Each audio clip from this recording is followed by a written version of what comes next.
Welcome to episode 34. How you going, Dan? Good, thanks, John. Yourself, mate? Fantastic. We've had such a fun time with the Big Bash. Yeah, the Big Bash hasn't exactly got off to a blaze of glory sort of start, has it, the Big Bash? But we will delve into that one, John. Yeah, so Friday was the Sixers versus the Renegades, and, I have now experienced... I've talked multiple times on this very podcast about how I don't have an antenna and my entire TV is internet-based and everything like that. Yep. Got home on Friday night, internet outage in the area. Oh, no. Came back 1 minute after the game finished. Oh, wow. So I turned on KO to watch the wrap-up of the game. I'm like, well, I'm not going to go back and watch it now that I know the score. Well, if it's any consolation for you, John, I mean, Nathan Lyon and Scott Boland were rested from the game. So apparently 4 overs was too much for them to bowl. So if it's any consolation, you didn't miss a whole lot because they decided to rest their stars. You got to remember, they have a heavy workload. They did have to. The Australian team had to play a bunch of matches straight after the World Cup. Neither Nathan Lyon. Neither of those guys. Nathan Lyon didn't even play at the World Cup, and it's only 4 overs in a T20 that they bowled. When was the last time he actually played? I don't even know. But remember, he also said he's 2-0 against England. So a lot of talking, not much playing. Yeah, so Sixers managed to win, and they won again last night. I'm jumping ahead. That game against the Renegades on Friday, John, Sixers won by 8 runs. So there you go. Made 175 for 6. Renegades in reply, 7 for 167 from the 20. So the Sixers got it done there. And then we had that situation on Saturday where the match was abandoned without a ball bowl due to inclement weather between the Strikers and the Heat. But the game on Sunday was where the real talking point was, John. That Perth Scorchers Melbourne Renegades game declared a no result at 2 for 30 for the Scorchers after just 6.5 overs. The game abandoned due to an unsafe pitch. John. Yeah, how did they even start? How did they even start the match? People wanted to complain about the Renegades' decision to rest Adam Zampa. Yes. But the match shouldn't have even started. It was insane. People die from getting hit with cricket balls in the head. And that pitch was awful. Everything about it. It was such a... This is a professional sporting organisation. The highest level of domestic cricket in Australia with we looked it up just before the podcast, $1.5 billion television deal. So the third largest sporting television deal in Australia, the third most watched ball sport in Australia, and they have this kind of thing happening. Yeah, that wouldn't even be acceptable in a C-grade game on a Saturday afternoon down at the local park, John, let alone in a professional cricket match. I mean, what a joke. I mean, Ricky Ponting was very critical of it in commentary. Just couldn't believe the situation, couldn't believe that a pitch of that nature would be decked out for such a big game. But yeah, so that's a farce in itself, John. And then you got that situation where Zampa was rested as well. Again, Zampa's not even in the test side. So what's he being rested for? They bowl 4 overs in a T20 game. It's a hard slog being a cricketer, man. It's unbelievable. I got no idea why they rested him. So they have the Renegades have now played twice. As I said, Sixers beat them yesterday. Did you see that amazing... Zampa wasn't rested yesterday, but did you see the amazing out he got? No, sorry. It was, the ball was hit and bounced off his head into the wicket.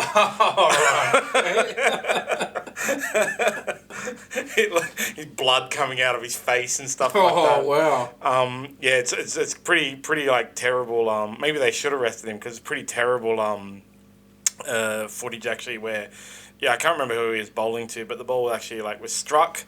The running player stepped out of the crease to take the run. The ball hit Zampa was diving to get the ball. It hit him right in the face and then went right into the wicket and got the runner out. Oh, wow. There you go. Because he was out of the crease. At least something entertaining happened, John. Yeah. But Sixers ended up winning, so my team is top of the ladder. Not every team has played, so there's no point in going through the standings, but Sixers are 2 for 2. That incident in that that game that was abandoned, John, that Renegade Scorchers game. I think it was a ball that went through to Josh Inglis, the keeper. Yeah, that's what it was, yeah. And then everyone just looked at it, and I think Inglis put his glove over his mouth as if to go, are you serious? Is this really happening? Onlookers were just stunned, John. The ball before, he actually Ridiculous said, things. like, this is a joke. He screamed at the ref, this is a joke. You can see it on the footage. Because it was a joke. Every ball was kind of horrifying. Like, just, seriously, like I said, it's the third largest professional sport in Australia. We now had 4 teams who have had their matches called off as well. What happens with the ticket sales at that stage? I think they were given a full refund, the fans, at that game that was called off after 6.5 overs between the Scorchers and the Renegades. Yeah, so that's some consolation, John, but still, what an embarrassing, just an embarrassing display. And we'll go further into it, the tournament as a whole, looking at the tournament as a whole. But as you said, John, the Sixers had a win in that game. Yep. Last night. Yep. They beat the Hurricanes. It was won by 6 wickets, 4 balls left. So Hurricanes set a pretty easy target of 135. Mm-hmm. Yep. And the Sixers were able to get to the 139. One good thing is in the first match, Steve Smith hit 61. That was against the Renegades. So at least Steve Smith played, John. Yeah, but he didn't play last night. I'm pretty sure. I wasn't able to watch, but I can't see him in the squad. Sorry, we have a bit of printer problem as well. So the majority of our film wasn't today able to print off the scorecards this morning. Is off computer. But that puts the Sixers at the top of the ladder. Again, there's no point in really going through the ladder because not every team has played 2 matches. And also, 4 teams have had a scratch. The Scorchers haven't played a game. Yeah. And the Strikers haven't played a game. So, on to the BBL. Yes. It's just... It's sort of like the BBL. It just doesn't know. It just doesn't know its identity at the moment, John. Like, what is it? You look through those scorecards of the teams, and apart from the odd Test player who plays here or there, you mentioned Steve Smith played the other night, but others were rested, like Nathan Lyon, Scott Boland, and Adam Zampa, who of course starred for Australia in the World Cup that's just finished. You look through that; they're not attracting the international stars that they were, and that. The thing that made the Big Bash appealing in the early stages was star power. Shane Warne playing for the Melbourne Stars. Ricky Ponting playing for the Hobart Hurricanes. You need those big stars to attract the crowds, attract the TV audiences. And when I say you need the big stars, you need them playing in the game, not rested. No, the bowlers bowl 4 overs. Come on, bowlers should not be rested from T20 games. They bowl more in the nets. They bowl more in a warm-up session, a training session, than they would in the actual game. It's a 2-hour match as well, so it's not like it's this massively exhausting. Exactly. It's not, and for batters, well, the most they could bat is 20 overs, and that's if they bat the whole innings, which they never do anyway.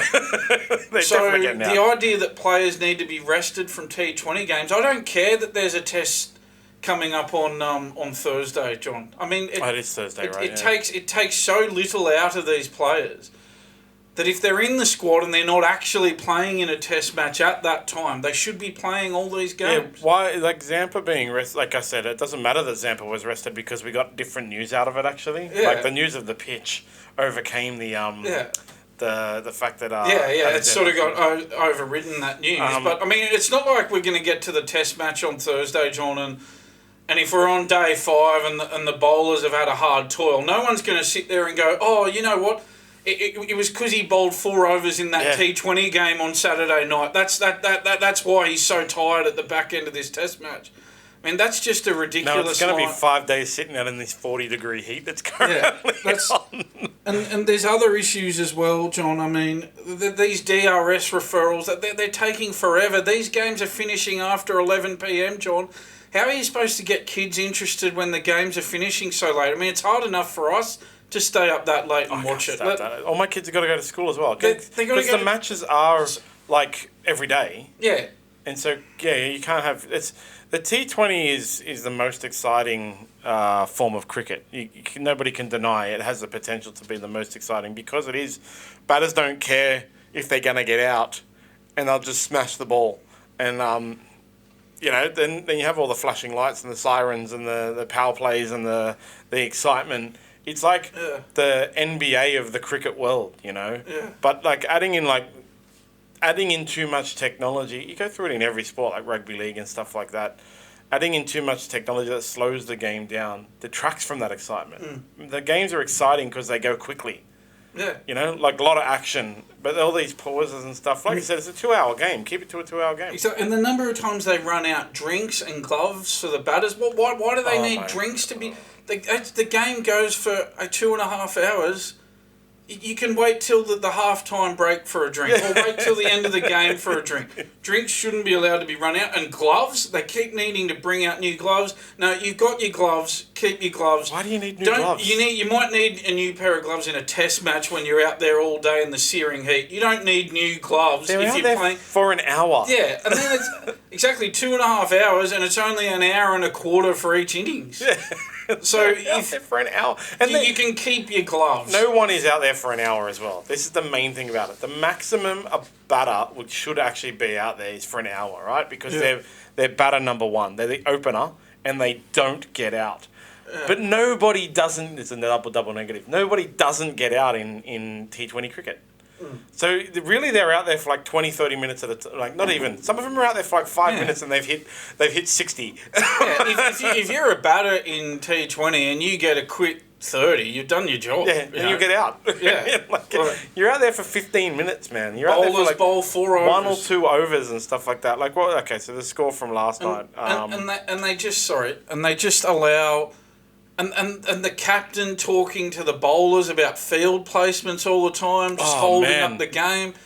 They need to do more to make the game quicker, John. So it was, here we go, let me go back. Actually, it'll be better if I go back. There we go. So the Hurricanes, in their hour and 15 minutes, were 8 for 135. Mm-hmm. So, 75 minutes. All the batters were out there for 10 minutes. Do they need new gloves? Do they need drinks? They're out there for 10 minutes. The Sixers were 4 for 139, so the batters were out there for 15 minutes. Yeah. So 20 minutes. Do they need new gloves? And does everything need to be referred?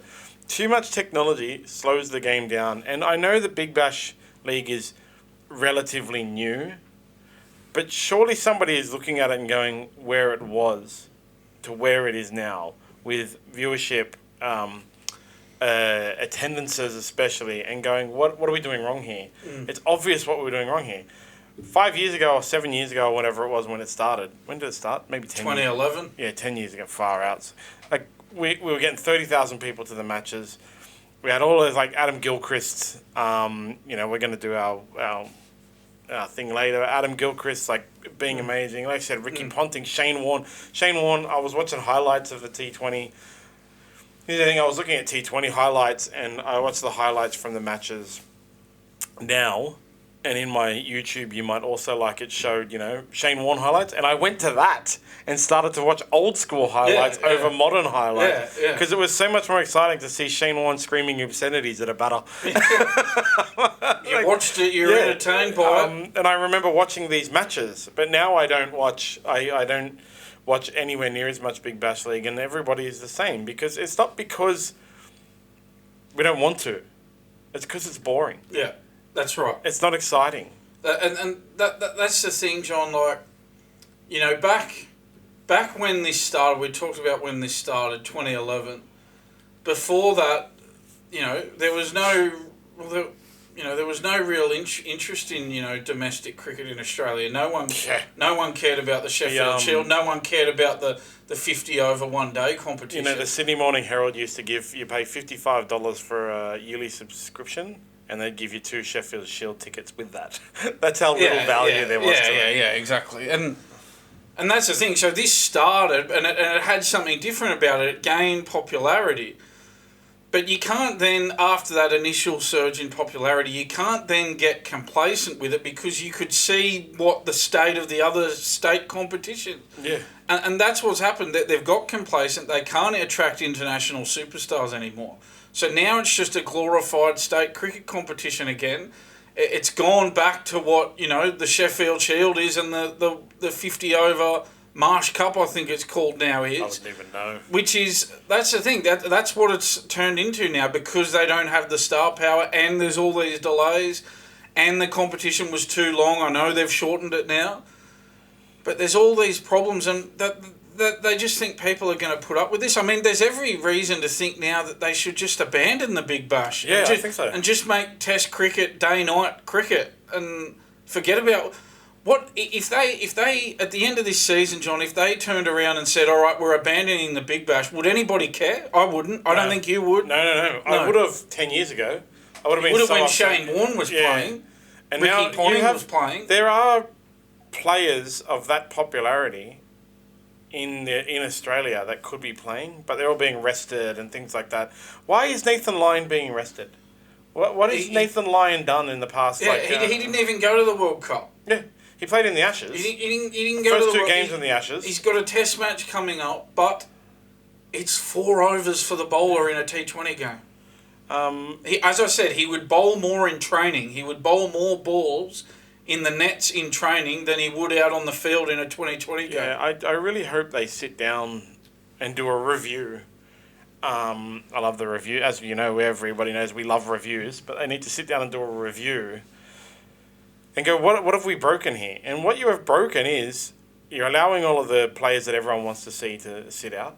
You made the games too slow, making them less exciting. And international people aren't coming over anymore. That's the thing. To revive this competition, they need big-time star power. They need to be getting Virat Kohli out here. They need to be getting Joe Root out here. That'd be awesome. They need these big names from India, England to come out. Imagine Johnny Bairstow in the That's the thing. It'd be so good. People would love that villain element to it, wouldn't they? It'd be so good. Yeah, imagine if Johnny Bairstow had to play against Alex Carey. Exactly. That's what people want. It would get people talking. Even someone like Stuart Broad, he's a villain we would want in this competition. Villains sell the tickets, John. Yeah. And big names sell the tickets. Kohli, Joe Root, Stuart Broad. They're these sorts of characters. We want them to be coming out here, like Jadeja from India as well. These sorts of players. We need these big stars, and so they need to throw the checkbook at these players. Even Australian superstars aren't playing. Why would international superstars come? But they're all going to go play in the IPL. Exactly. They're all going to go play in the IPL. Because that's where the real money is, right? Even someone like Ben Stokes would be great for this competition. They're all going to go play in the IPL, and that shows a lack of caring in Australian cricket and more of a care factor about the money they make for playing cricket overseas. The superstars of Australian cricket aren't even invested in the Big Bash League. And why would the fans be? Why would I be? I couldn't watch the game on Friday because my internet was down. Normally what would happen is even if I saw the score in a Dragons game, I would go and watch it anyway. But I just didn't. I was just like, I saw the score, it's fine now. Because, Steve Smith hit 61. I saw afterwards, like, cool, man. But then he's out for the next game because he's off to test matches on Thursday. Why didn't he play last night? What harm was it in playing last night? If his test match is on Thursday, he would have been out there for 15 minutes. Yeah. And I'd really like to know... He could fly there today. Fly to Perth today. Yeah, it doesn't. Play I don't the test understand. match. With the fact that 2020 is easy cricket, right? Like short term, 4 overs for a bowler. You got to stand out in the field for an hour. Batters are in for 15 minutes at a time. But doing it, the superstars investing their time, it builds Australian cricket, gets eyes to the match, gets people to attend. And then you have stupid crap like that, Renegades Perth nonsense. It just shows a lack of professionalism. It's not, when that kind of thing happens, can you imagine if a rugby league team rocked up to the MCG to play and the cricket pitch wasn't covered in the middle of it? Something like that. That would never happen. It would never happen because they're a professional sport. I do remember a few years ago they played at the SCG and the pitch wasn't covered properly. There was some exploitation of that from the kickers, but it was still, they were safe. If it had been unsafe, they wouldn't have started the game. But in this professional highest level of T20 cricket in Australia, they started the match and let the batters go out there and field, try to bat. It was ridiculous. I think the only way you save this competition is by getting those big stars, and maybe, they talk about they reduced the length of it to 6 weeks or whatever now. Yeah, 5 weeks. 5 weeks. Maybe they need to make it even. Maybe it needs to just be 2 or 3 weeks. Maybe that's the only way. Because the big stars would go, well, this runs over Christmas, and the money's not that good. Your Ben Stokes or Virat Kohli would look at it and go, as if I'm going to, not spend Christmas with my family to play in something where I'm not getting paid much money. When does it actually finish? The Big Bash, I think it would finish. I'm guessing about the end of the school holidays, probably the end of January. I'm guessing. Yeah, 24th of January. Day before Australia Day. That's the thing. So a Ben Stokes or Virat Kohli or Joe Root look at that and go, well, why would I go and play in that? Why would I, as I said, miss Christmas with my family to play in that? The money's not that good. It's 5 or 6 weeks.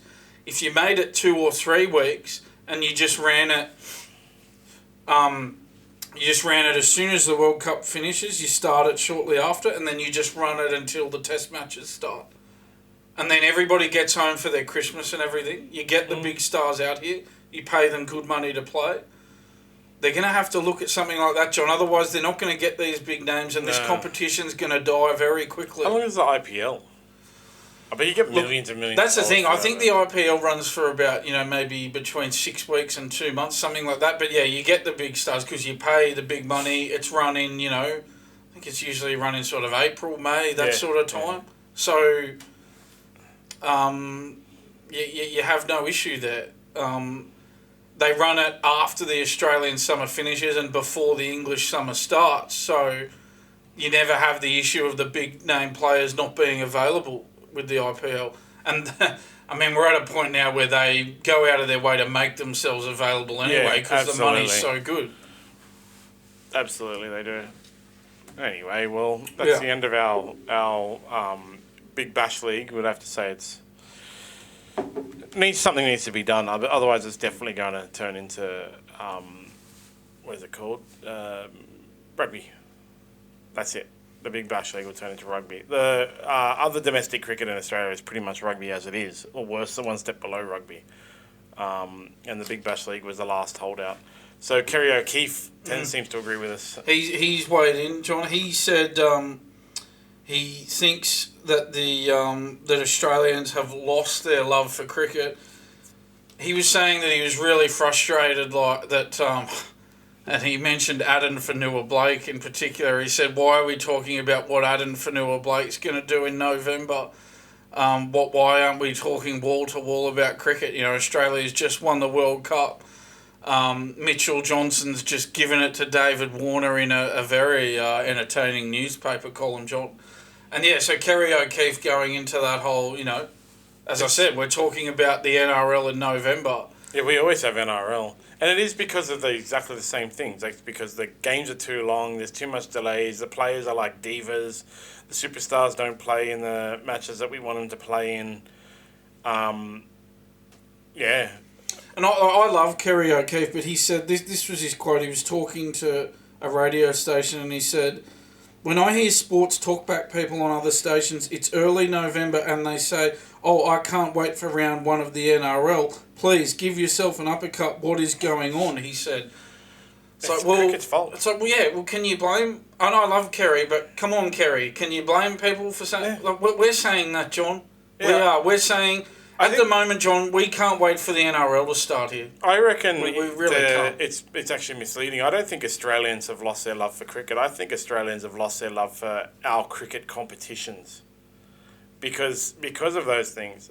You got players out there for 15 minutes batting who need to replace their gloves 6 times.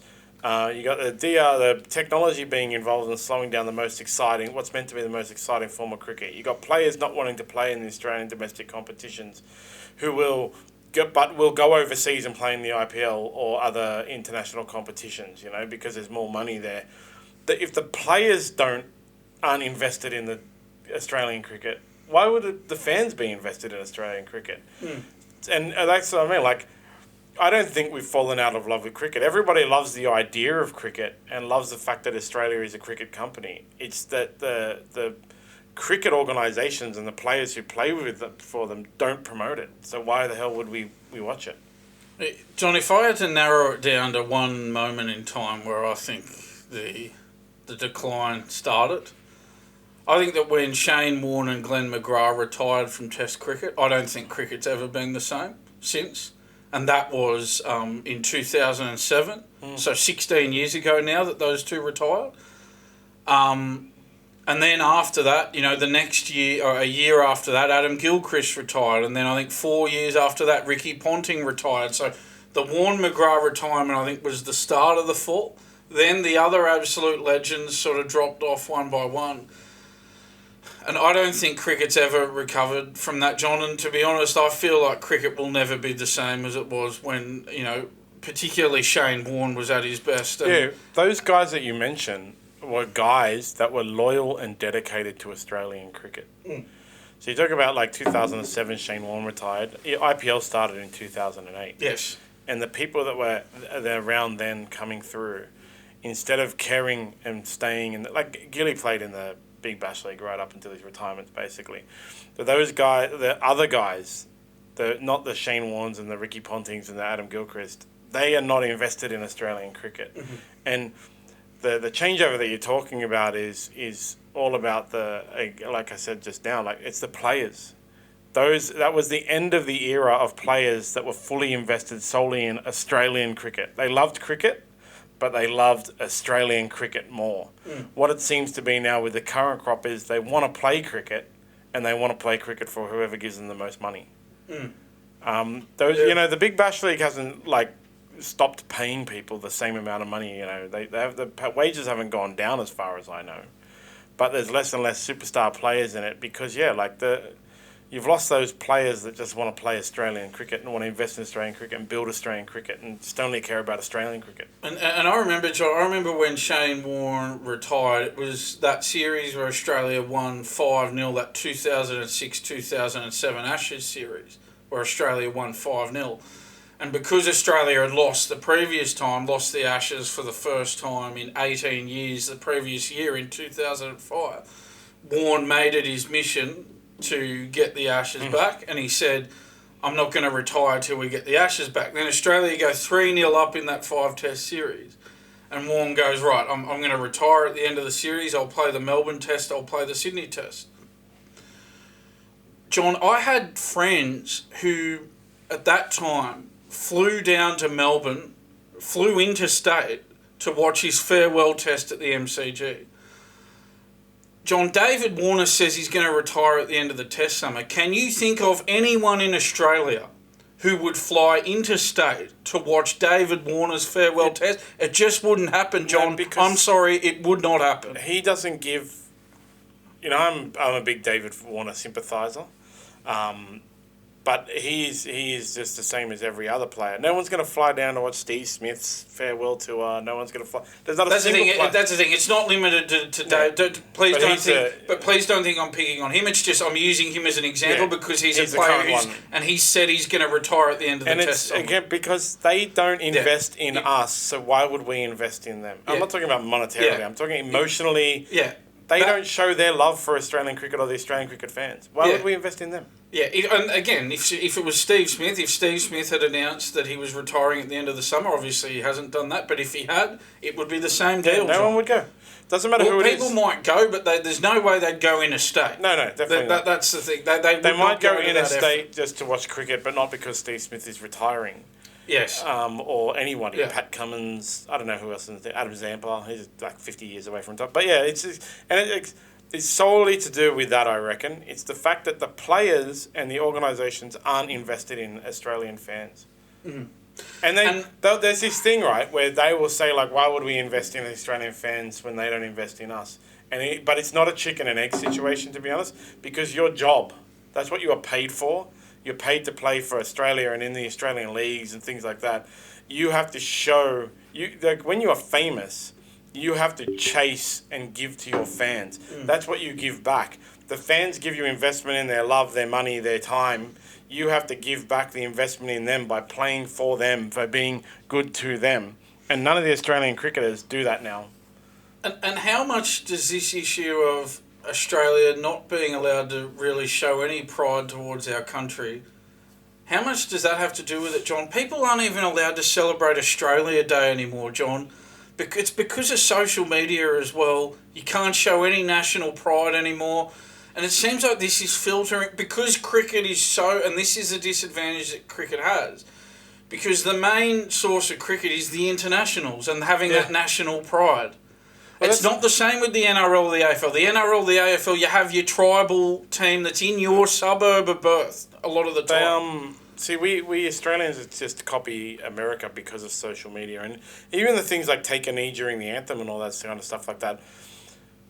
Like Colin Kaepernick has... I won't get too political on my opinions on him, but he took a knee to protest police violence against African American people.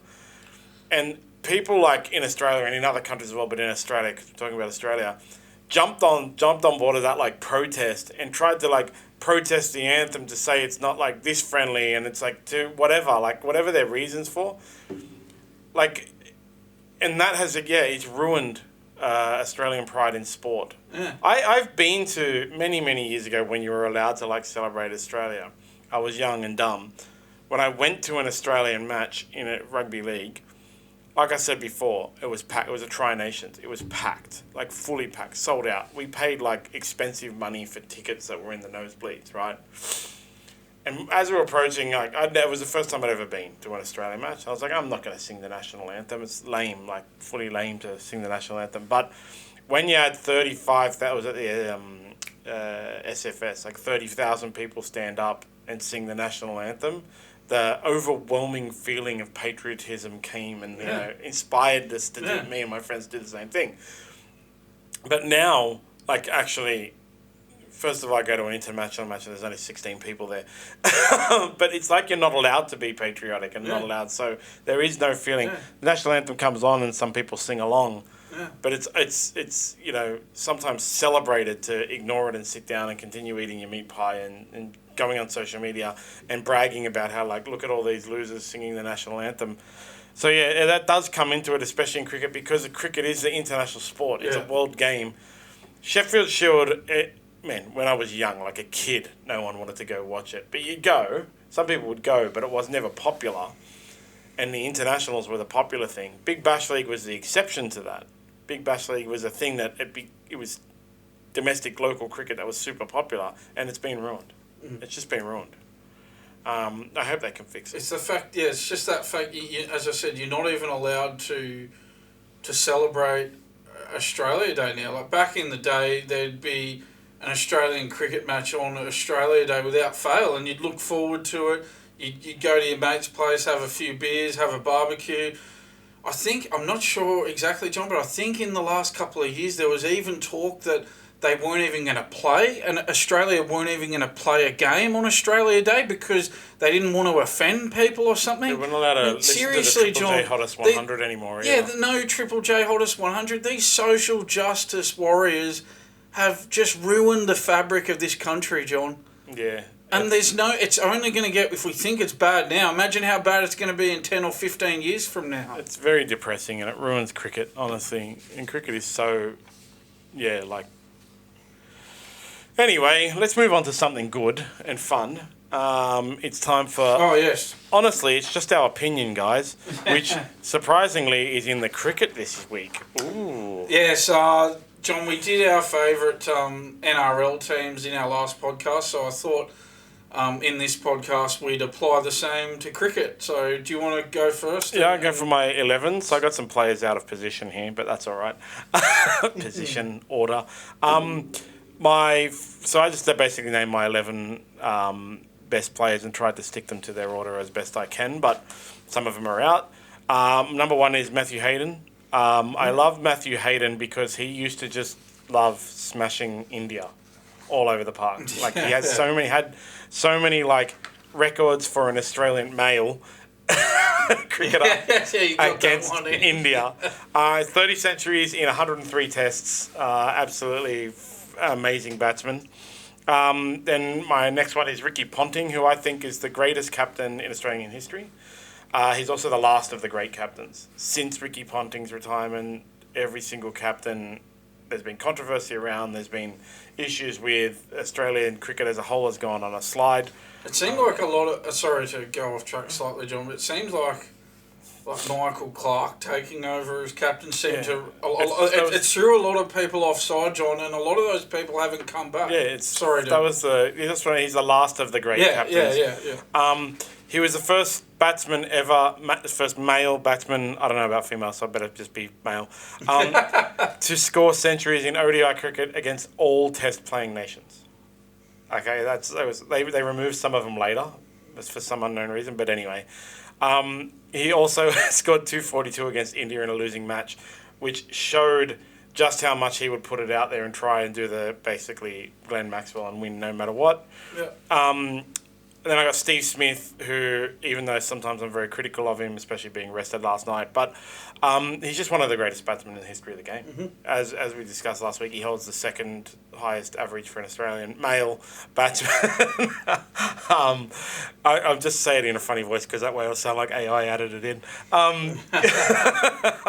yeah, I love Steve Smith. As I've mentioned it before, I was at that 2015 semi-final against Australia where Dave Warner was caught for 11 and the Indians thought we were gone. Steve Smith came out and basically single-handedly won the game. It was awesome. And then I've got the dynamic duo, Steve and Mark Waugh. Couldn't name Steve without naming Mark because I love the fact that they were twins. Steve Waugh was named a captain in Australia's greatest ever ODI team by whatever it was, cricket something. He's a Hall of Famer. He's also Australian of the Year. So not just in cricket, but outside of cricket, he was amazing. Yeah. And Mark Waugh, look, he just was the most graceful batsman I've ever seen. The way he struck the ball, it looked like a video game. He just made it look. He made batting look easy. If you put what is a perfect batsman into an AI, like the Mark Waugh would come out, I think. Great to watch. Then Alan Border, who was, we talk about the Ricky Ponting, Shane Warne kind of era and stuff like that, but the era before that with Alan Border, Merv Hughes and all those guys was just a thing, and Alan Border was the best of the best in that situation. Then Adam Gilchrist, who was my favourite player before my current favourite player. I think he was one of the most exciting players ever to watch. Great man, loved Club Prairie Fire, and I also think that he was actually the reason T20 cricket took off, him personally, because everybody liked it, but then Gilly did stuff, and his first T20 international on home soil against England, he hit 5 sixes and smashed 48 total, and it was in like 10 balls or something like that. Absolutely. There was one over in a T20 match where I think it was a 6-6-6, 4-6-6 or something. Just ridiculous. Amazing. And that kind of showed everybody what T20 could be. I think he lasted one over in one match. That was exactly like that. Like he hit basically 34. First ball of the next over, he was out. But nobody cared because he hit 34. And then my number 8 is the Big Show, my favourite all-time cricketer, Glenn Maxwell. I can't go past him. I love the guy. I don't care that sometimes he gets out for a golden duck because he's going to hit 200 and save a match a week later. Yeah, and that wasn't just that 200 he hit against Afghanistan. It wasn't just about that game either. That gave the team, that gave the squad a real lift, and they carried that right through the tournament and ended up winning it. And that's what he does. And of course, you cannot go past, if you haven't put him in, Warnie. I think he's the greatest cricketer ever. He's the GOAT. Absolutely always will be. I know they call Nathan Lyon the GOAT, and I know at some point Shane Warne records may be broken, but the way he reads the game, we've talked about it before, the stories you get from Ricky Ponting and stuff like that, things he just knew and understood about the game of cricket.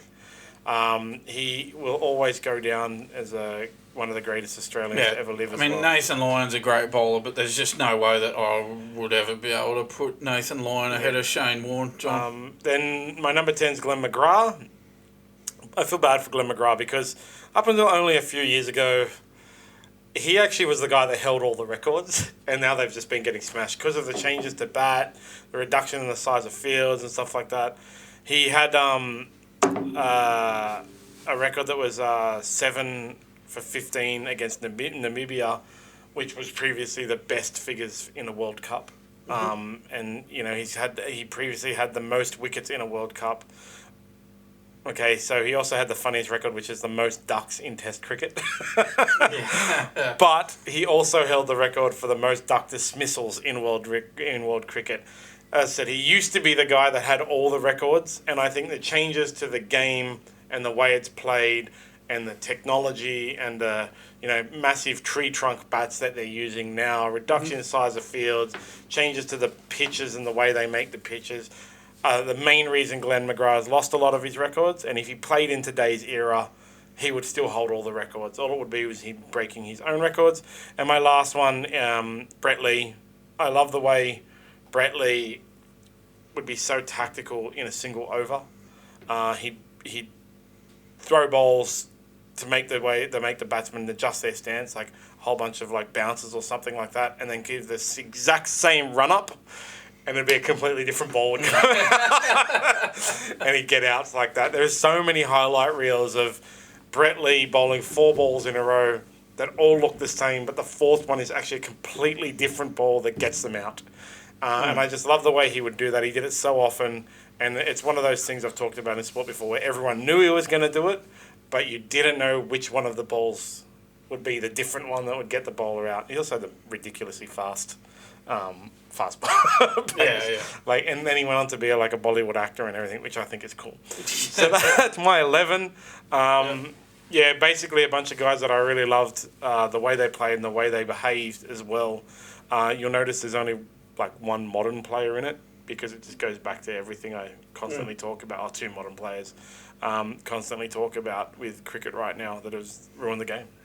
Yeah. And these are all the guys that they finished, like you just said, they finished and the game was ruined, and I really miss a lot of them.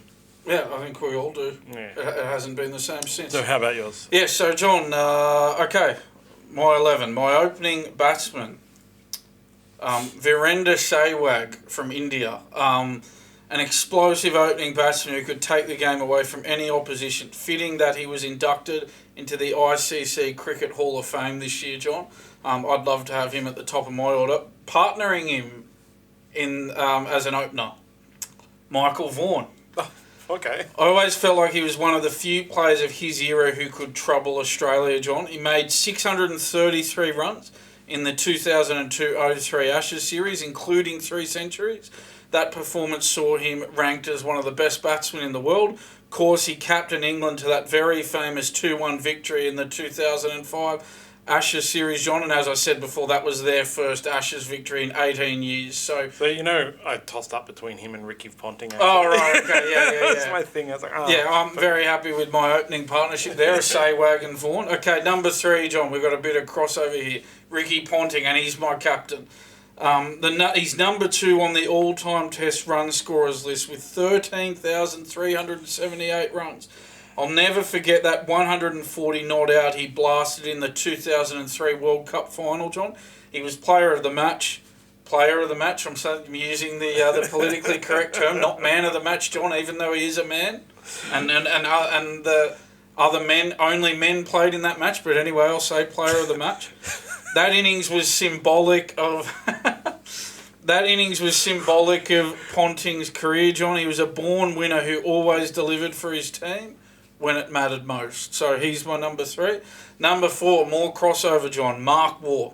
Yep. My favourite player as a kid, John. Such an elegant stroke maker who made batting look easy.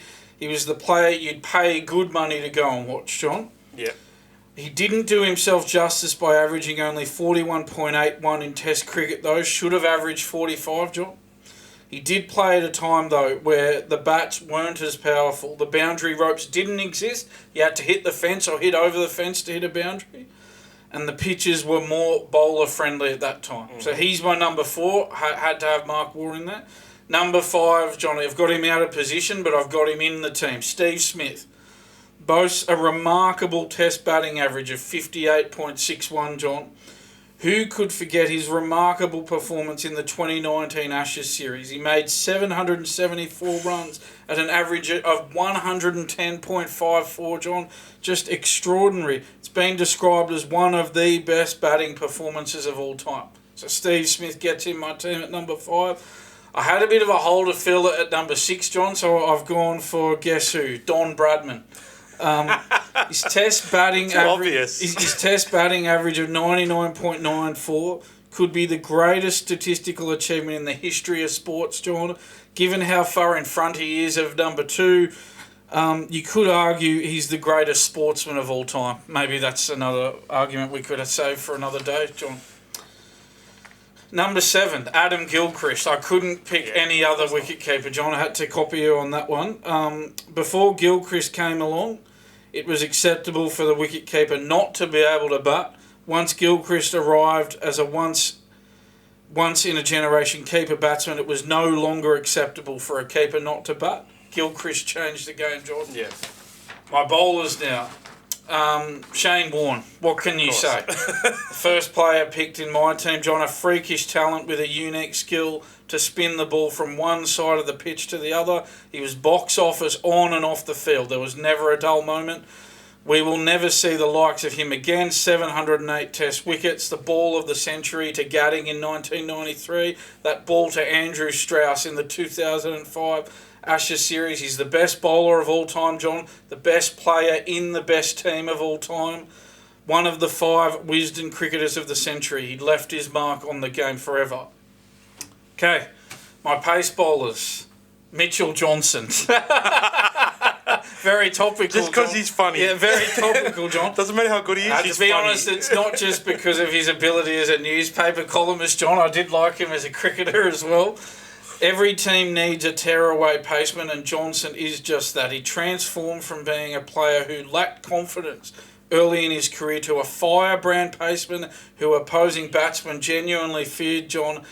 We'll never forget what he did to those English batsmen in the 2013-14 Ashes series. They were genuinely fearful facing up to him, John. He took a staggering 37 wickets in that series. And yeah, in case you haven't heard, he writes a pretty good newspaper column these days, John. My other pace bowler, Glenn McGrath. Couldn't go past him, John. Formed a formidable bowling combination with Warne.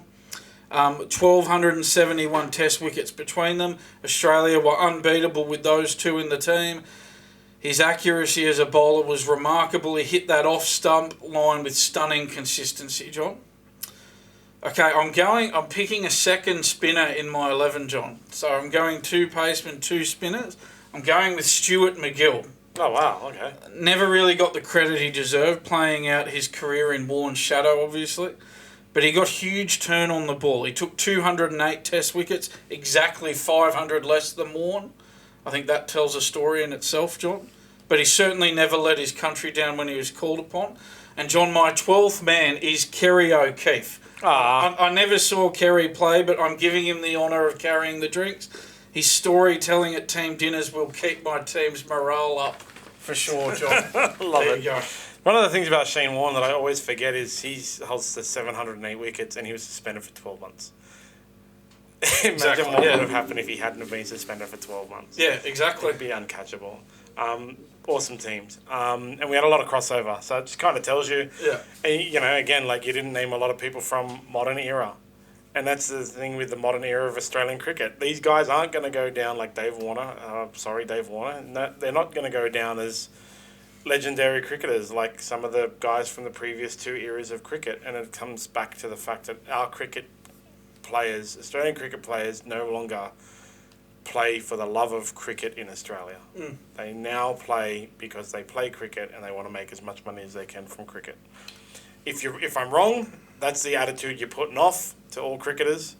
Change your attitude, fans will come back. But my belief is not an uncommon one. A lot of people think the same way. I think the horse might have bowled it, John. The money in the IPL is only going to get bigger and bigger.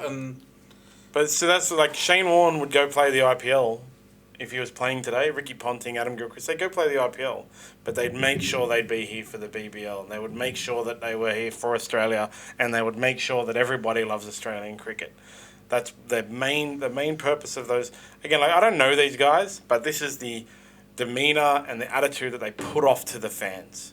Okay, so as fans of cricket, we used to sit there and know that Warney and Ponting and Adam Gilchrist and Glenn McGrath and Mark Waugh and Steve Waugh and Alan Border were there to play for Australia and loved Australian cricket. With the current crop of players, all we see is a bunch of poor attitude, money-hungry, money-chasing dudes who play cricket because they want to play cricket. Basically, everyone in cricket right now is a villain. And that's the other point now, isn't it? I mean, the current Australian players are just not as loved as those other players, those previous players we talked about. So that's the other problem. When you're not getting the international stars, you're not getting the Virat Kohlis and the Ben Stokes of the world, well, then you rely on your homegrown talent to sell the ticket. And if the current Australian team are not as popular as the one of yesteryear, which they're not, we know that clearly, well, then that's an issue as well. The homegrown stars are not selling the tickets like your Warnes and Pontings and Gilchrists used to. And so, like, we follow a lot of sports. I follow heaps of sports, and I have since I was very young, for 30 years. In all sports, there's always the handing over the torch for the people that I love. Be it MMA, be it Rugby League, AFL, cricket, it's stopped. It's stopped after the last era. There is no longer many players that I love. I love Glenn Maxwell. I love his attitude. I love the way he is. I love the fact that he puts on a big show. I dropped his name in. But it's just, I no longer watch cricket for my love of the players in the game. I now watch cricket because it's just something I do. And that's what's happened. And I think the only way to fix it, like I said before, these players will often, or sometimes in the past, have said, why would we do nice, be good to the fans? They're not good to us. Because that's your job. I don't care if you have to fake it till you make it. But that's the only thing that's going to bring everyone back to cricket. And that's the thing, John. Like Mark Taylor and Ian Healy retired in the late 90s. And so they passed the torch on to Steve Waugh, to Adam Gilchrist, to Shane Warne. And then, Steve Waugh retires, and then Ricky Ponting becomes the captain. And you've still got Shane Warne there. Warne, McGrath, Gilchrist, Ponting retire, and who do they pass it on to? What, Michael Clarke and David Warner? Please. Come on, they're not Michael Clarke and David Warner. That they just, for whatever reason, John, they just weren't well liked by people. Yeah. Rightly or wrongly, they just didn't grab you in like those previous players did. And that dislike is spread across basically the entire team now. And it's almost like Michael Clarke's nickname was Pup, because he came in, he was the baby in that great side. And it's sort of symbolic now that, Michael Clarke's retired now, and, And it's funny, the Indian fans that I know are blindly loyal to the Indian cricketers. They even started to get sick of us making fun of the pitch doctoring.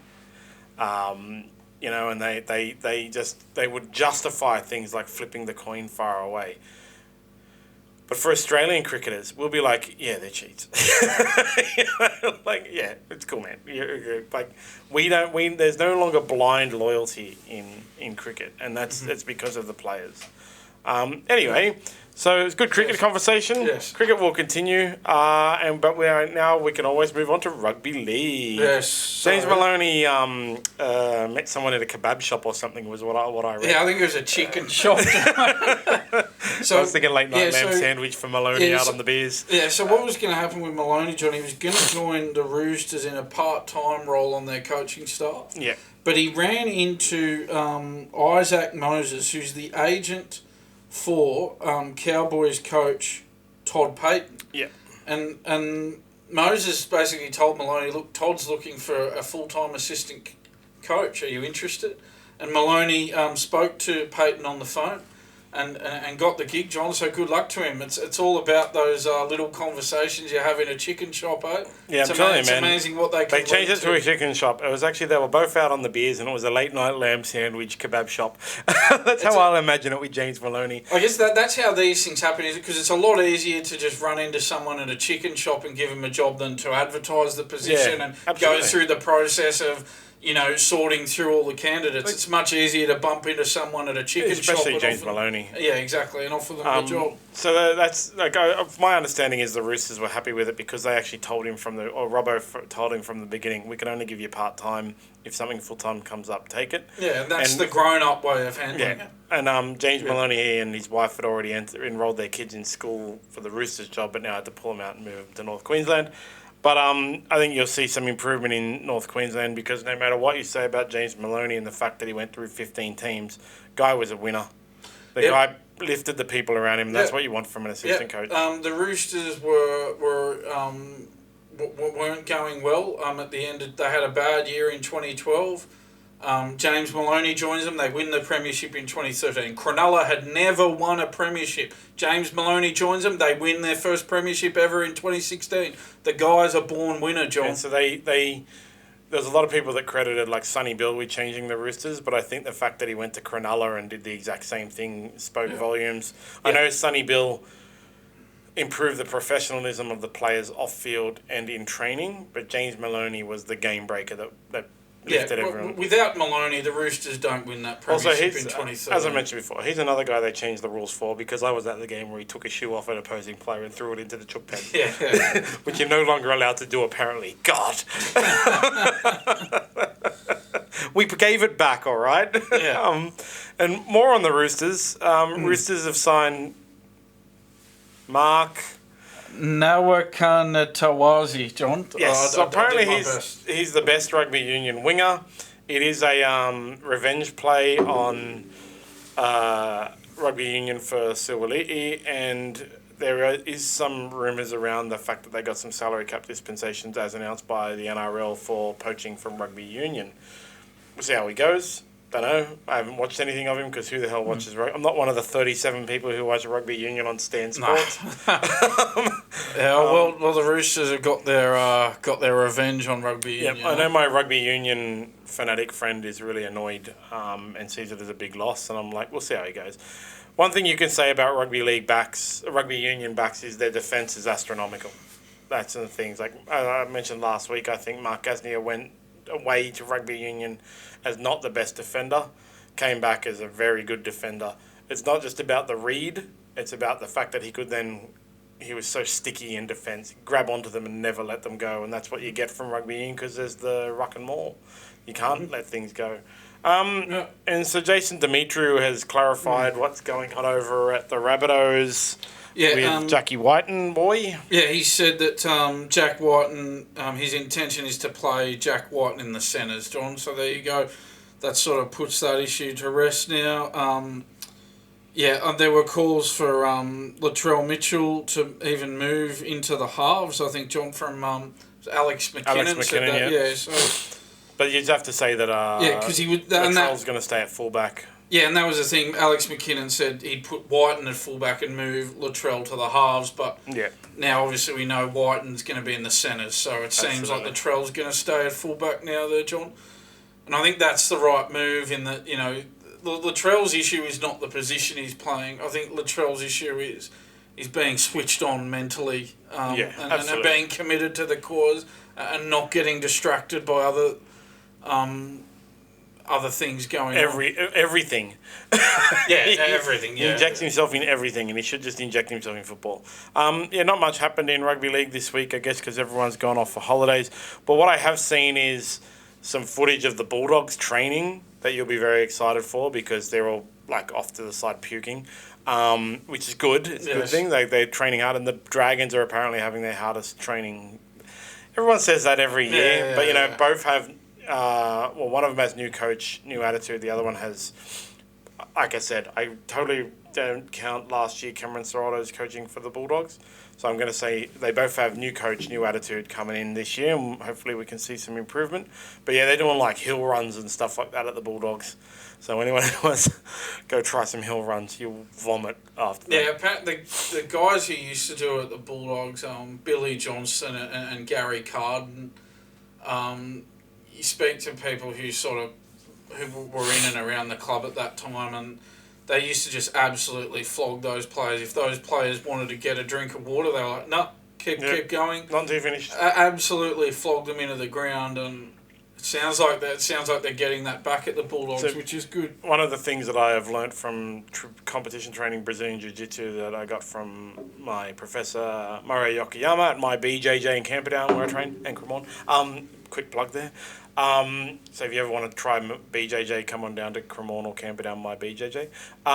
He always says, like, when you're doing competition training, you got to treat it like you're in a competition. So there's no leaving in the middle of rounds to go get a drink, because you can't do that in the middle of a round at a competition. Yeah. If you arrive late to competition class, you don't get to do competition class, because if you arrive late to your competition, you get disqualified.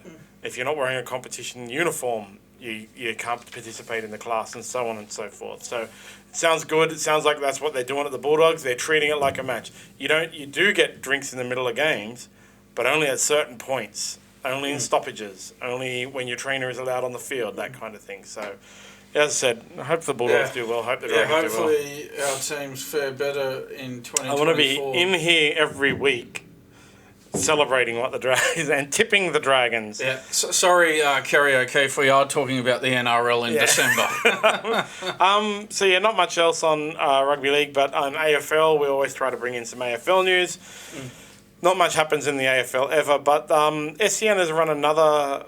I like the SEN polls. You see, SEN, which is a great news organisation, one of the SmartB partners, they create news for AFL by running polls, because that's what there's no news. Sometimes if there's no news around, you create it yourself. Last week it was who does everyone think would be the next win this year, which was the Brisbane Lions. This year it's 55% of AFL fans believe Darwin should be the next AFL team. Oh, okay. Once again, expanding AFL into a truly national competition, while the NRL is expanding into Pacific Islands. I think the NRL needs to change their name. It's no longer the National Rugby League. It should be something else. And the AFL is truly becoming the national sport. Yeah, well, they've got that new stadium down in Tasmania, John. So I think from the AFL's point of view, a Tasmanian team is sort of next on the agenda. But the fans are of the view that a Darwin team would be their option. If they can get it up and running, good luck to them. They do have a presence all around Australia. That Tasmanian Stadium is just another episode of Utopia. There's actually an episode of that TV show Utopia about building a stadium in Tasmania. Yeah. Like what the whole population's going to attend every week. But who knows? Yeah. Like maybe they could. How many teams are in the AFL now? 18. 18. Yeah. I don't like uneven. I hate uneven. And so they could do both. It just depends on the quality of players and the pool available, actually. Both very small markets, though. Yeah. That's always been the issue with the Tasmanian team and the Darwin team. They'll only do 20,000 seat stadiums, right? They're not going to do... Obviously, they're not going to do 100,000 seat stadiums in Tasmania, because that would be the whole population of Tasmania. Surely they'll just be 20,000 seat stadiums or something like that. It's just whether you generate the interest in those centres, like whether you get, if the team's going to have so few supporters, do you get the jersey sales, the merchandise sales as well? My understanding is, seriously, about 50% of Tasmanians don't want the stadium built as well. So you're not going to... in today's day and age, there's a lot of cancellation and boycott. So half of the population... If it is actually... I don't know, I might have made that up. I feel a Joe Rogan moment coming on. Look that up, Jamie. Yeah, but if they do have 50% of people not wanting the stadium, there'll be 50% of people who will boycott to cancel to prove a point. And so that could be a big danger as well. I don't understand the point of the stadium in Tasmania, but anyway. Yeah. But Darwin, whatever. Cool. And, if they were to get a Tasmania team and a Darwin team in, You know, that'd give them 20 teams, and that would give them one more game each week to be able to sell the TV rights would then go up. I think that would be the main incentive for getting those two teams in, getting that extra game on TV each week. More teams. I actually think 20 teams is the perfect amount, because then you can have a 20-round competition and then every team plays each other once with a bye in the middle. And then you can have your final series. That's the thing with the NRL with 17 teams. If they all played each other once, you'd have 16 rounds. They'd play 16 games. It's not enough. It's just not enough. Yeah, you get the 20. And so the NRL has the perfect, because they can have... So what they can do is, we talked about it before, back to NRL, but AFL can do the same kind of thing. Once each, 19 games per team. You have the other special weeks for the byes. A week off in the middle of the season for every team to give them a rest, and then you have other things like reps, origins, international, stuff like that in NRL. In AFL, they can have, I don't know what. That was where I thought having the 14 teams is a perfect number, because you play everyone twice, and so you got 13 times. You play everyone once, 26 times. You play everyone twice, and that's your 26 rounds. That's your perfect, English Premier League style competition, but. That's ideal world stuff. We're not in an ideal world. But combat sports, so UFC 296 is coming up this week. I'll preview some of the matches on the fights on Thursday, but I just want to mention it again because I've mentioned it before. It's a seriously stacked card. You got Leon Edwards, Colby Covington, Alexander Pantoja versus Brendan Royval, 2 championship fights. Shavkat Rakhmonov, who's an undefeated welterweight, fighting Stephen Thompson. Wonderboy Thompson, who everyone loves. Tony Ferguson, El Kwikwi, the fan favourite, versus Paddy Pimblett, who's everybody hates. Vicente Luque versus Ian Machado Gary. Josh Emmett versus Bryce Mitchell now. Irene Aldana versus Carl Rosser. Cody Garbrandt, ex-champion, versus Brian Kelleher. King Casey O'Neill versus Ariana Lipsky. So Aussie Casey O'Neill, she's awesome. I'll highlight some fights on Thursday, but seriously, it's going to be a cracker of a card. Bunch of heels on there like Colby Covington, Paddy Pimblett, Ian Machado, Gary, Bryce Mitchell. It's going to be a fun card. Pumped for it. And in tennis, Nick Kyrgios is officially out. Yes, he's pulled out of the Australian Open. No surprise to anybody, I don't think, John. He only played... he played just one match in 2023, John. This knee injury, this wrist injury, just can't overcome the injuries, can't get back. Whether he's doing the rehab he's supposed to be doing, I highly doubt it, John. Don't forget the foot injury from chasing his stolen Tesla. Yeah, I think he's too worried about his OnlyFans account at the moment, John. And he announced this on his OnlyFans account. Yeah, well, there you go. So, it just seems like, as we talked about in our last podcast, John, it seems like he's losing interest more and more in coming back to the tour. He is 28. I know that sounds young, but for a tennis player who finds it hard to get motivated, and in all honesty, John, if you look at him, when he's out on the court, he looks like he doesn't love the sport at all. Yeah, he never did. He doesn't love the sport. He doesn't enjoy it. He really, a lot of the time, looks like he doesn't want to be there. He doesn't like putting the work in that he needs to get to the top. So it is looking more and more like he's probably getting closer to pulling the pin completely, John. And you know what? If he, I don't really mind it. If he doesn't want to come back and have a real proper crack, I know we love watching him and he's entertaining, but it's probably for the best, John, that he doesn't. Yeah. And he's got so much else going on that he's got plenty to occupy himself with. I want to watch him come play and not try. If he's going to come back full pelt. If you're not going to do it full pelt, then just retire. Yeah, and go into your commentating and seriously kiss and make up with Leighton Hewitt and get involved in the Davis Cup. That's my 2 things I want Nick Kyrgios to do. Be the regular commentator for tennis and kiss and make up with Leighton Hewitt. And like Federer retired in his 40s. Nadal's now in his late 30s. Djokovic is mid-30s, but they all love the game. Yeah. Nick Kyrgios doesn't. Yeah. And so,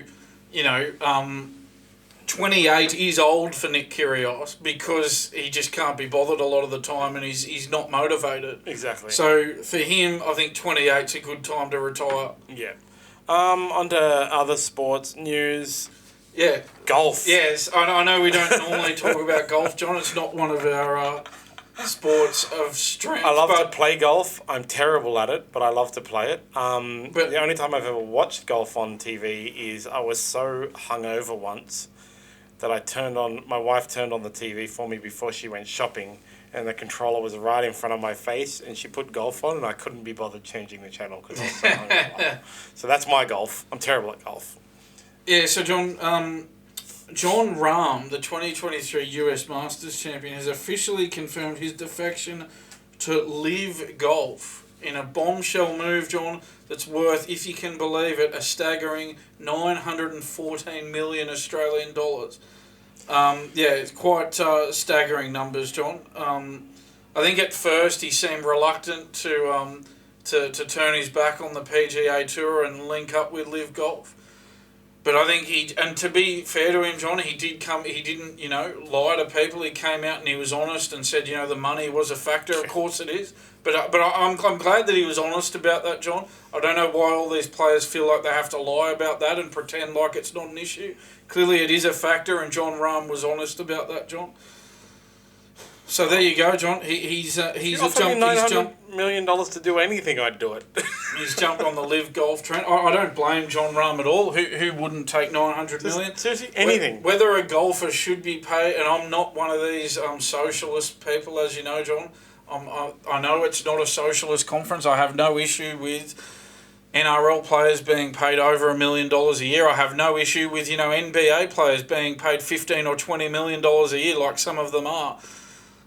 But $900 million for hitting a golf ball around a course with a stick, I don't know about that, John. I'd sort of draw the line at that, I think. I mean, there are health workers and firefighters who get paid a pittance. I don't know if a golfer should be paid $900 million, but that's separate. Again, I don't have an issue with John Rahm doing it. Why wouldn't you take the money? But whether the golfers should be paid that, I'm not so sure. There's so much. It just shows again. There's so much money in golf. I believe Tiger Woods was the first ever billionaire to make all of his money solely from sport.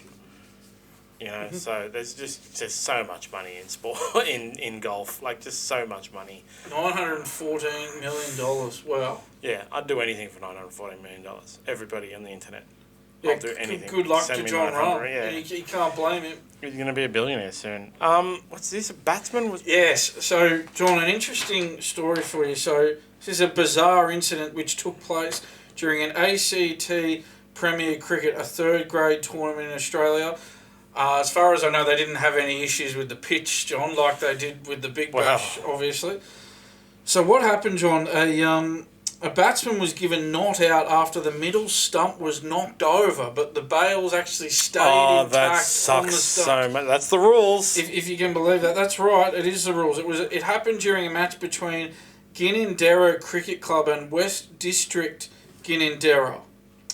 The bowler Andy Reynolds appeared to clean bowl Tigers opener Matthew Bossistow, I think I've said that right, and was celebrating with teammates before everyone realised the bails hadn't been disturbed. The batsman started to walk off before he realised the bails hadn't been dislodged, and he walked back to the crease.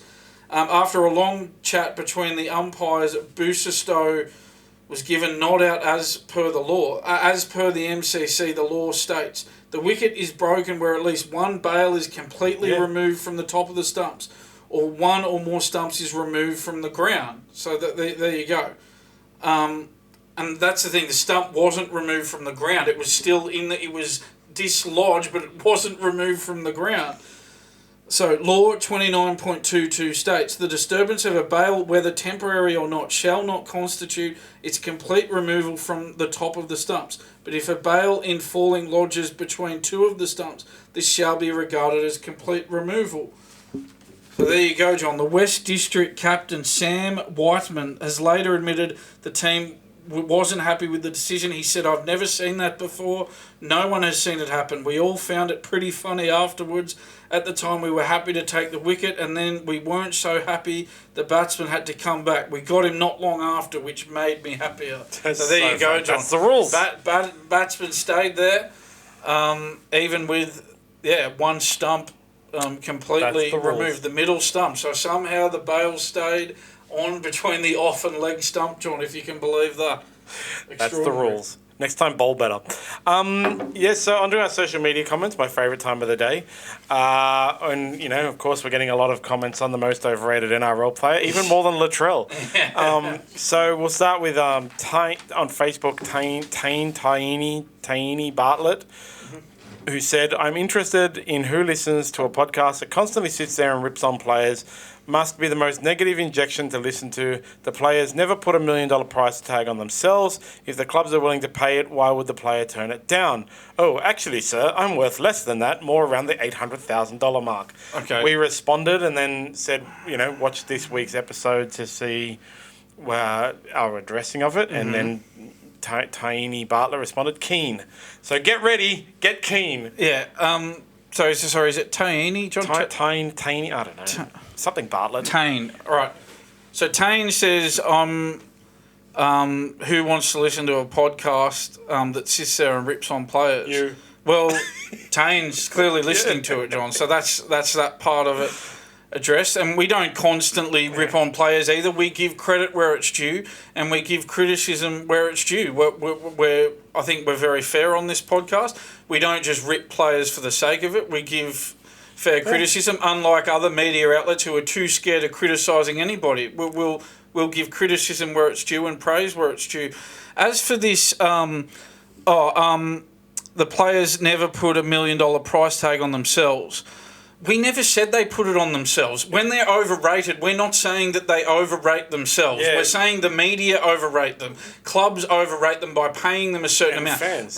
Most overrated player, we're not talking about the player overrating themselves. It's fans, the media, the clubs by paying them too much. So I hope that clears it up for you. Yeah, Tane. So maybe we'll do one in the future that's players who think the most of themselves. Yeah, maybe we'll change it to players who overrate themselves the most or something. Missed the point of overrated, but if keep listening. Thanks for that. Yeah. Ren Allen on Facebook, DCE and Brooks, my two halves that are way overpaid.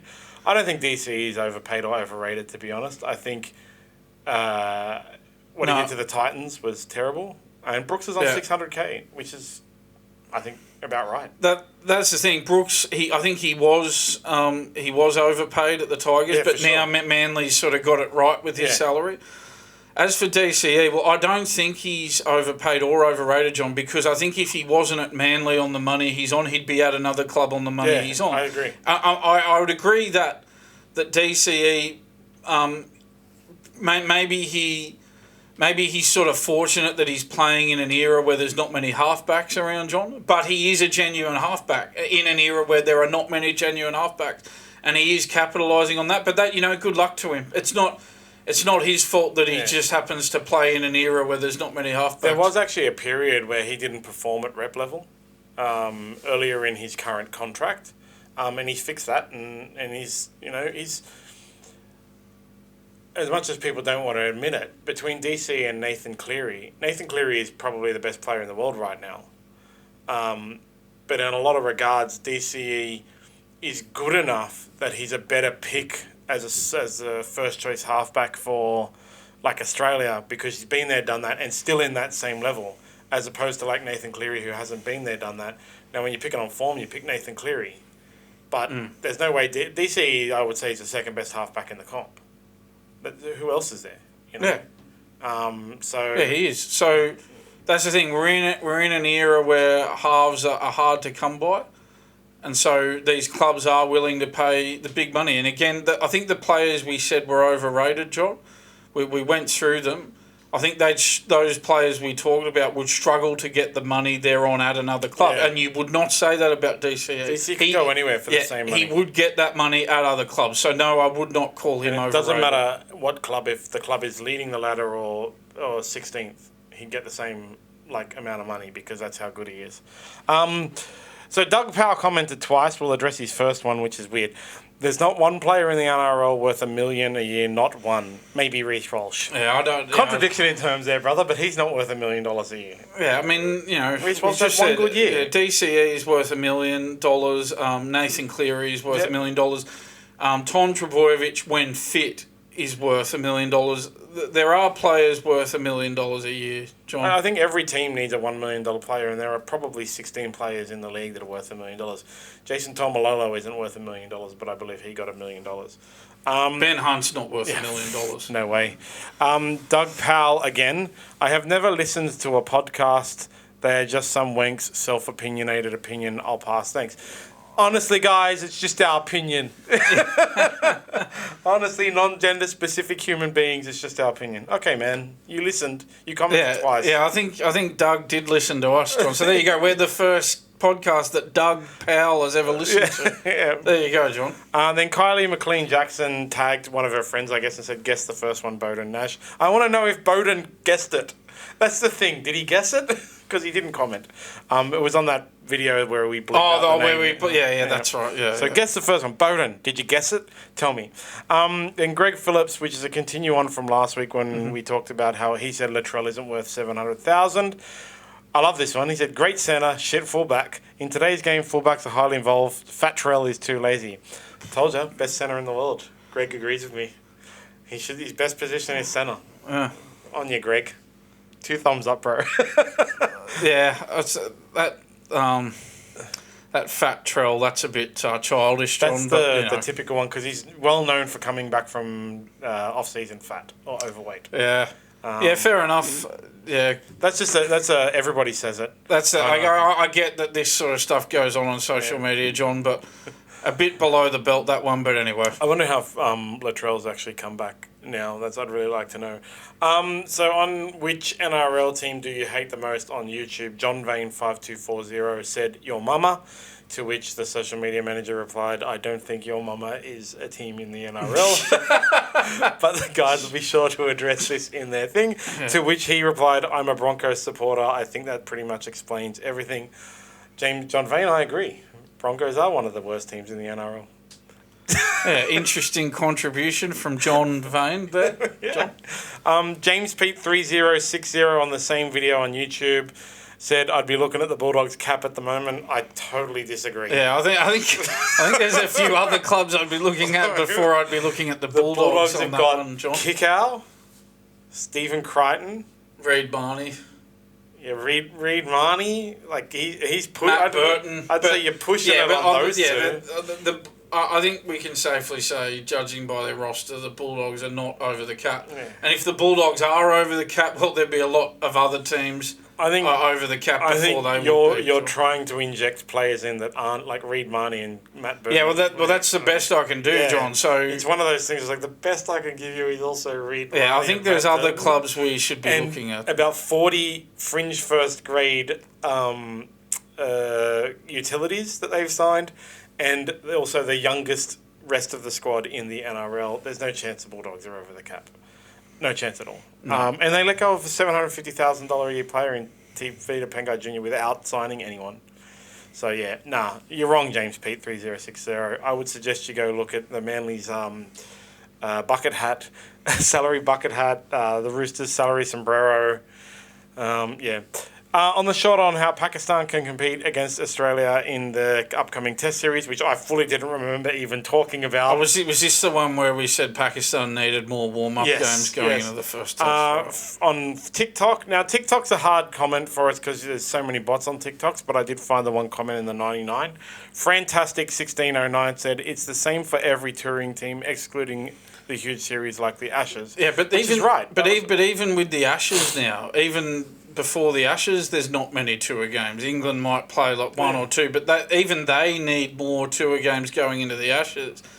So every touring team, but that's the problem because the schedule's so crowded. There's just not the time to come out here and play warm-up games. Yeah. And because warm-up games don't make any money for the broadcasters, they go, we'll stuff the warm-up games. Just go there and start playing the proper games. But the problem with that mentality is that the quality of the cricket suffers because they don't allow many warm-up games. Yeah, the first and second matches are usually much lower quality cricket than the third and fourth. Yeah, but it's sort of like you got to take the hit in the warm-up games in order to get better quality in the Test matches. I believe that Pakistan versus Prime Minister's 11 happened, and I think Cameron Bancroft looked good and stuff like that. But that's his name, right? Cameron Bancroft? Yeah, cool. Yeah. Sometimes I get the first names wrong. But, there's just no time. It's stupid. No. Well, I wish there was. And then on the short for Billy Slater's legacy being affected by being a dirty player, PG on YouTube, PG... Is it P Glasgow? P Glasgow? Oh, yeah, there you go. P Glasgow. Glasgow. Glasgow, sorry. P Glasgow. Sorry, let me cough from a hairball. Which team is this referring to? It's referring to Billy Slater. I think the problem is in the short it doesn't mention his name. Yeah. Except at the very end it says there's no highlights of Billy Slater sliding into people's knees. So that happens because it's AI generated, is that right, John? Yeah. We use AI to generate the shorts and we post them and then it directs to the full... Yeah. The full... so just bear with us on that. That happens sometimes. Yeah, there's a link in there where you can go and watch the entire thing anyway. They are shorts. They've got to be under 60 seconds. So that's just going to happen, isn't it? Yeah, one of the shorts that it generated the other day was like 3 minutes 42 that we just couldn't post to try and get as much context as possible. The AI tried to get as much, but I couldn't do it. Yeah. That's it for this week on social media. Bit of housekeeping. Make sure you sign up to SmartB to get tip of the day. I'm up by $55 now. Keeping in mind I'm betting very small. Gamble responsibly, everybody. Bet with your head not over it. Think, is this a bet you really want to make? You could put $10 on the tip of the day, though. Exactly. Nothing wrong with that. Some of them lose, some of them win. You win some, you lose more, etc. But as I said, I'm up. It's one or two tips, and a host brought to you by Back a Winner. Sign up to it. It's all horse racing. In the new year, we'll be doing different tips. I'm going to make Dan jump onto be an expert tipper for us for the NRL and me, and we'll have a competition and so on. Don't forget the corporate box competition. You and 17 mates, just sign up to SmartB and select rugby league, cricket, or basketball as your preferred sports, and you can pick a match in Sydney to go into and get a corporate box. And make sure you follow SmartB app on all of the social medias. YouTube's like and subscribe on YouTube. And we'll see everybody on Thursday with some more NRL news, undoubtedly. Catch you then, John. Have a good one, mate. Hopefully the Big Bash improves between now and then. Yeah, we hope so, but all the players are out now for the test. So, it's unlikely, right? Anyway. Bye, Producer Pile.